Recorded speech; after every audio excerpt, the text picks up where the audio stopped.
Who'd have Sonic? Welcome back to the Order, you Doctor Who enthusiasts. Today we're going to take a look at the Master's Lazer Screwdriver, produced by Rubbertoe Replicas. Join me as we take a look at all of the offerings of this delightful Lazer Screwdriver replica. We'll take a look at the packaging, the design of the screwdriver and how faithful it is, the electronics, and lastly we'll take a quick look at how the original Character Options toy stacks up against this high-end replica. If you enjoy this video, it would be amazing if you could leave a like and subscribe. Help a veteran get a warm meal. Here come the drums! Starting off with the packaging, it is delightful. Rubbertoe Replicas provide this cylindrical box which houses the screwdriver, and it has this lovely little warning sticker on the front. The screwdriver also comes with this lovely certificate. Yay! And of course some instructions. And you get this very nice stand which is reminiscent of the TARDIS dock for you to display the screwdriver in all its glory. Lovely. On the back of the stand you also get this little hit of information confirming that yes, this is the Master's Lazer Screwdriver.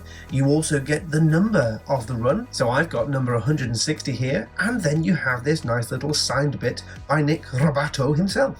But damn it, you're not here for the box. Wow. This thing is a beast. It's absolutely monstrous. Gorgeous, but Christ. Alright, let's go through some of the technobabble then. This thing is made from aluminium, brass and resin. The design of the Lazer Screwdriver has a much more human feel to it when compared to the organic design of the 10th Doctor's Sonic, with very visible screws, nuts and bolts and machined knurling all along the handle. It is hard to get past just how big this is when compared to the 10th Doctor's Sonic. Represented here by the One Company's version of the 10th Doctor's Sonic, which is broadly screen accurate in terms of size, having been scanned from the original prop, you can see just how truly monstrous the Master's Screwdriver really is. It really is an absolutely beautiful design though, with the juxtaposition of the silver coloured aluminium and the brass inlays throughout. It's just awesome. Whoa, mama! Get a room, you two! The weight is really quite nice because it gives this a really lovely premium feel. At the base of the screwdriver, it has one tiny nod to the 10th Doctor's Sonic screwdriver, with the coral section here, which does spin like it did in the show.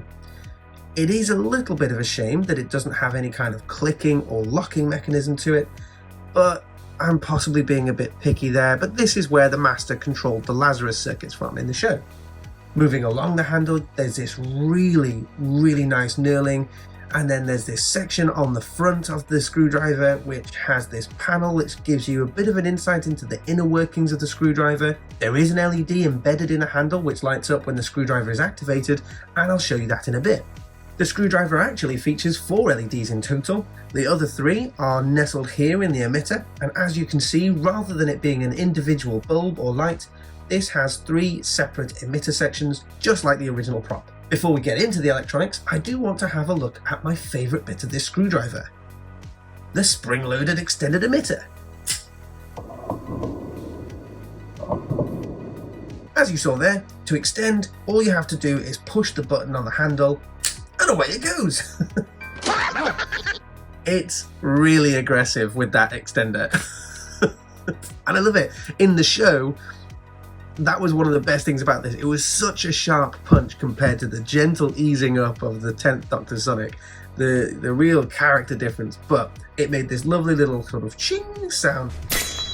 Swing! So let's see if it'll do it now.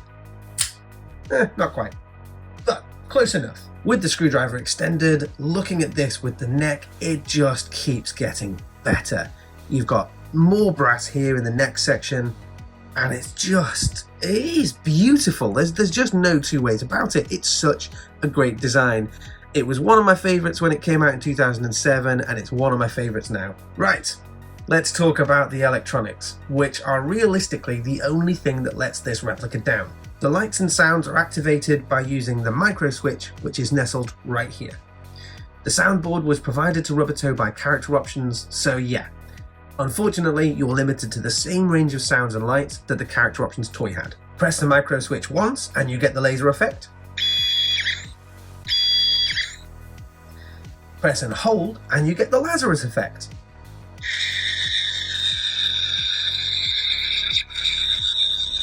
it can be continuous if you hold on. You aren't able to do any kind of rapid fire with this, so if you're thinking you're going to get trigger happy,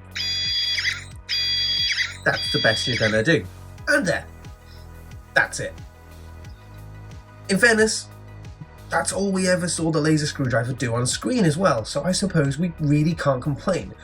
But I know that some might find the price tag difficult to swallow with only those electronics. What is nice is you don't need to extend this. As you just saw there, this thing can be activated when it's in its fully closed state. With the original toy, you had no choice but to use the extender. I'll show you those lights again, mainly because I don't think I showed you the ones in the handle. Fairly hard to show up, but you get a bit of a glimpse of it there. With it extended, the sounds work exactly the same, the only difference is the prongs come out.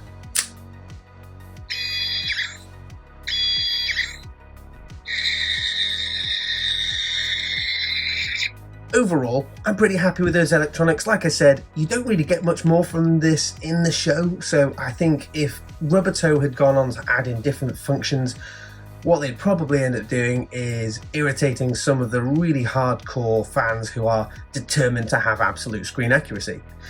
On the accuracy point, one thing I would point out is this version of the screwdriver is based off the version that was seen in Season 10, not necessarily Season 3. There are minor differences, very, very minor, but that's the prop that survived, and that's the one that they used to recreate this one. Something to point out on the emitter section is this does spin.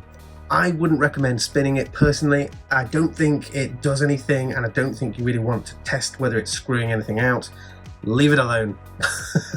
Leave it alone. Since we were talking about the character options toy before, let's take a look at that and see how these stack up side by side. You can see right from the get-go that there's a fairly considerable size difference between these two versions of the Master's screwdriver. This is obviously the most accurate. It's made by the same prop makers that made the actual prop for the show. This is a toy.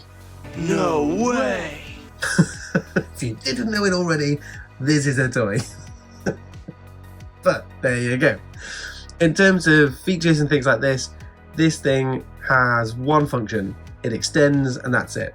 You can see here at the top, all of these sort of emitter sections are already extended. There's no extra barrel like there is on the top of the Rubbertoe Replicas one. And you also have a slight problem in that the speaker on the toy is here. On the Rubbertoe Replicas version, because of the design, yes, there are holes here, but they are meant to be there, but that's where the speaker is nestled. They have done a fantastic job with this thing. So, side by side, there you go. Let's test out those electronics then. Well, that didn't work. There you go. Okay. Slightly lower on this, but that could be batteries. Then you click and hold.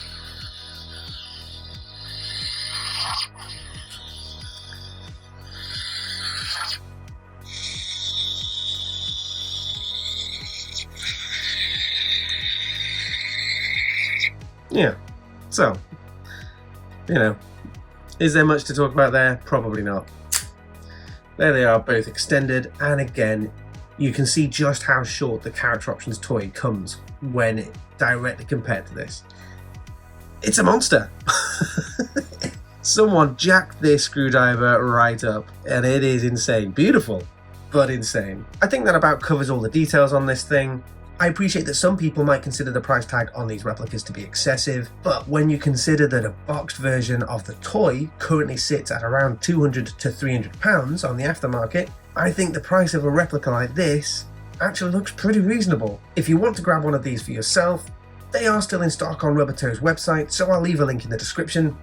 But for me, Rubbertoe smashed it.